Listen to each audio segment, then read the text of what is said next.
Hello and welcome to the Full Octane Garage. Kurt and James back with you. Today we're going to discuss the pros and cons of car sharing. How did this come up? Well, it came up with Kurt and I as a practical example when we purchased the 1992 Acura NSX a few months back. So Kurt, why would a couple people, car people, decide to car share in the first place? Well, there's a few reasons. One reason is that your wife won't let you buy another car. Okay, that's a good one. That's a real valid reason, which we were kind of in that mode. We were, yeah. And one alternative to that was, and they saw through us, but they're smarter than we think.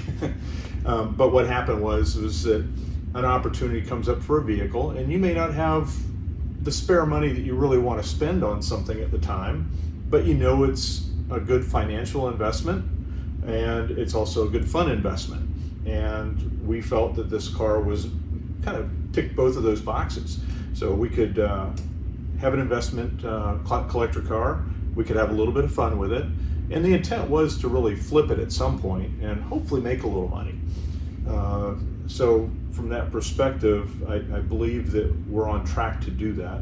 That's one of the reasons I think that is big. The other one is space. You may not have the space to have another car. In our particular arrangement, James's garage is over full. My garage was under full, even though we still have a bunch of cars here. So it worked out well that what we could do is have space to store an extra car.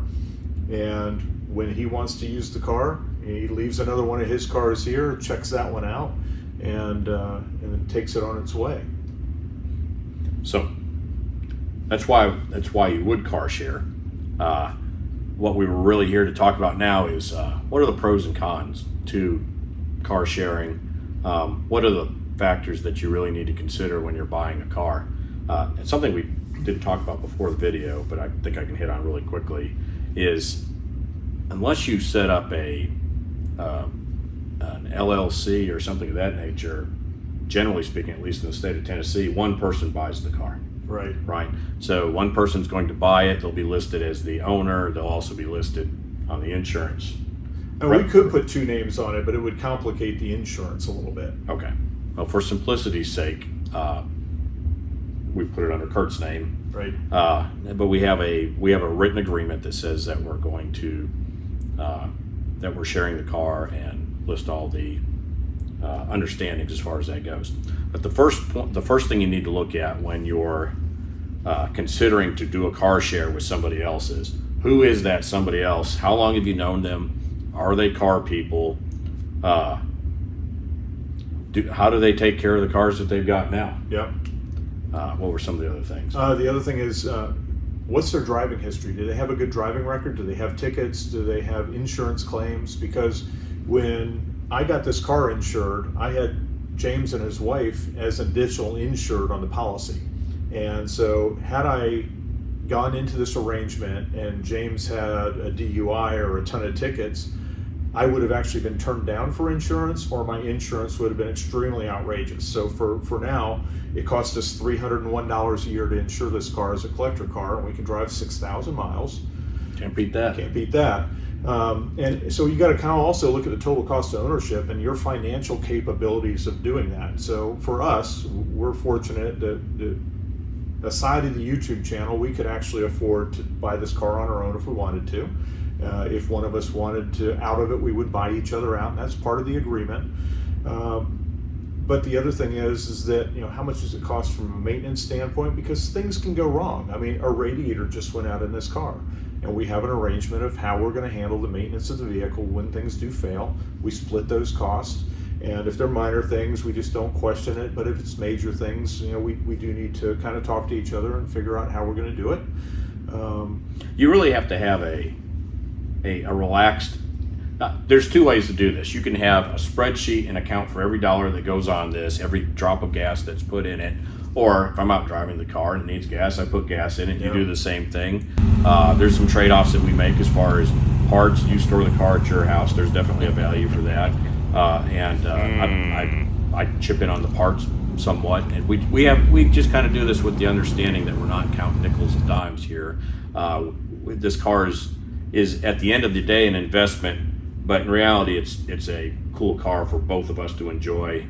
That's really the core of it. Yep. And I think something important also is for both of you to have more than one fun car. So if you have multiple fun cars, so right now if James wants to take this car and he wants to take it for a month, I have no heartburn with that because I have other fun cars that I can play with for a month. In a month I'll get it back and we'll play for it, but usually what we'll do is we'll take it for a weekend and just kind of split weekends off, or we may do a half a weekend. He gets tired of it and he brings it back and I go play with it. So it really is important for you guys to not be your only car That you're sharing. Right. No, you're right. Because what happens is you'll end up, well, I wanted it that weekend.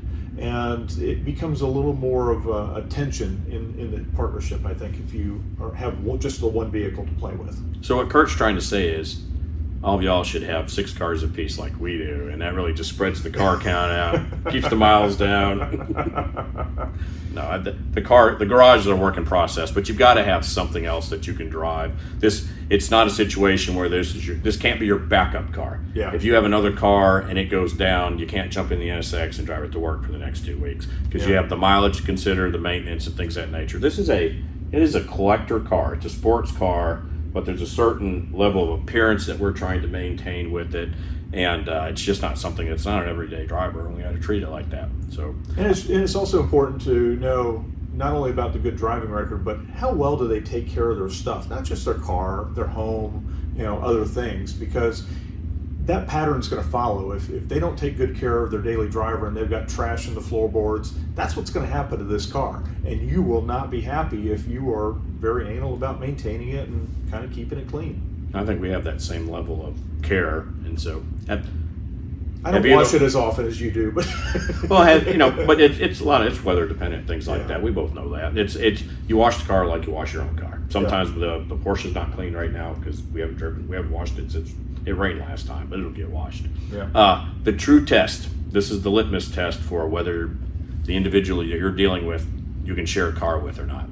You have to go take a vacation with them for a week and stay in a small place together. And if you come out of this and you haven't killed each other at the end of the week and you've decided that you could go do another vacation next year, then you could probably share a car. If you can't stand to be with them for a week, you should probably buy your own car. That's fair enough. Yeah. Right? Yeah. And we take vacations all the time together. So. We don't sleep in the same bed, though. Not normally.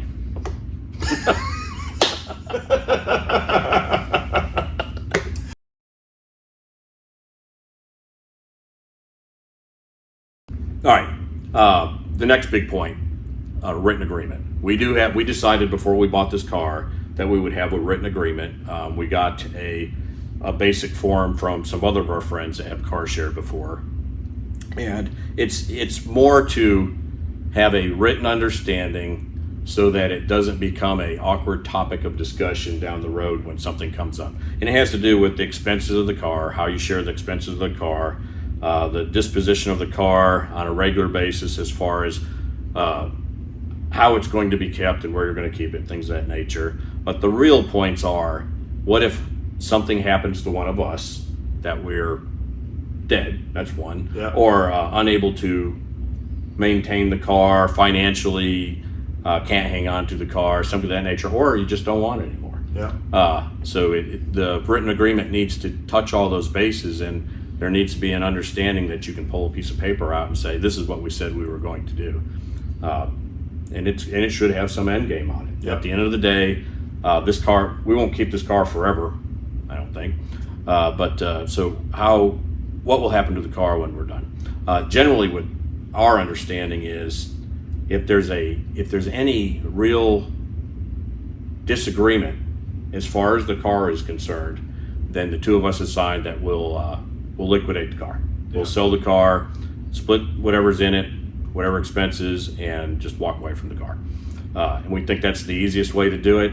If one person decides they don't want the car anymore and the other individual still wants the car, then the other individual can purchase the other half of the car at a understood market price by some understood entity like Haggerty's. Haggerty's Valuation Tools, one example, if your car is in there. Right, not KBB or something like that. We didn't buy a Corolla. You know, this is a collector car, and we both understand that, and it's got some inherent value, and we bought it well, and it's got some value coming out on the backside. But yet, that's as important on the back end as it is on how you're going to do it in the beginning, because at some point in time, the car will go. And you have to go into this thinking, you don't know what's going to happen to the car market. You could lose money on this car, and you have to be prepared to do that.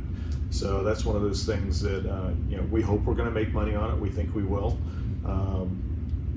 Matter of fact, if you've ever wanted an Acura NSX, we'll talk later. Leave a message down below. This could be yours. Okay. This may have been rambling a little bit, but we thought it was an important conversation to have as far as car sharing is concerned. It's the arrangement that we came up with in order to be able to buy this car. And we're both personally really happy with the way it's been working out. Should you do it? I don't know. That we're not going to recommend it anybody car share, but it is something you should consider if you know that person well and you feel like you can buy a car with them. If there's any question at all. One other thing we didn't talk about is the wife dynamic, because if the wives don't get along, or the wives have issues, or you have a wife that doesn't want you to buy that car, or husband, right, spouse, right, that is something also to consider that we really didn't touch on, because we don't have that problem. Yeah, everybody that's involved with this has to be on. Yep. Has to be. They don't know we're not going to sell it yet. Please don't tell them. Keep that between us. Don't jump over to driving with Melissa. Oh boy. So, car sharing, yes or no? I'm going to say thumbs up for us. Yep. I don't know about you. We're going to put it right about there. But think about it. It may be an opportunity for you to buy a car that you normally can or couldn't get into. Yep. Thanks for joining us at the Full Octane Garage. If you like our videos, give us a thumbs up. Leave comments down below. Have you car shared before? Would you consider car sharing? What type of car would you buy if you did do a car share? Yeah. All those would be really interesting conversations to have down below. And share with your friends. And feel free to check us out on Facebook and Instagram. Yeah, that's one good point. We would love to hear about your car sharing experience if you've had one. Pros, cons, because that's kind of what this is about. Pros and cons. This is our experience. Other people may have a different experience, but that would be exciting to understand how it goes for other people. And I'm sure a lot of people could learn from that. Right. We didn't invent this. Spike's Car Radio, Zuckerman, Jerry Seinfeld, and Spike Ferriston buy cars together. They call it Plan Z. Check out Spike's podcast. They talk about it all the time. And we have friends. The contract we got actually came from a couple older gentlemen. They're older anyways. And they bought several cars together, and it works for them. It takes a certain relationship and a certain type of person to do it. But you may be the one.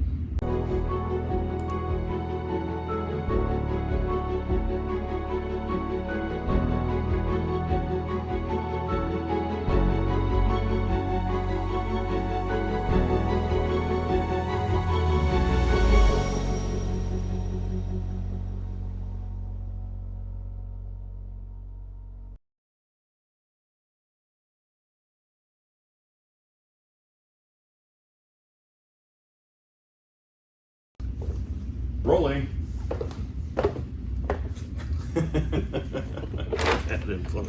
Don't drink and drive. Yeah. When you kick it off? Okay. Took a roll out from underneath. Hello and welcome to the Full Octane Garage. James and Kurt back at you with you. The hell did I just back at it. You went up. Pros and cons of car sharing. Hello and welcome to the Full Octane. Take 3. All right, I got it.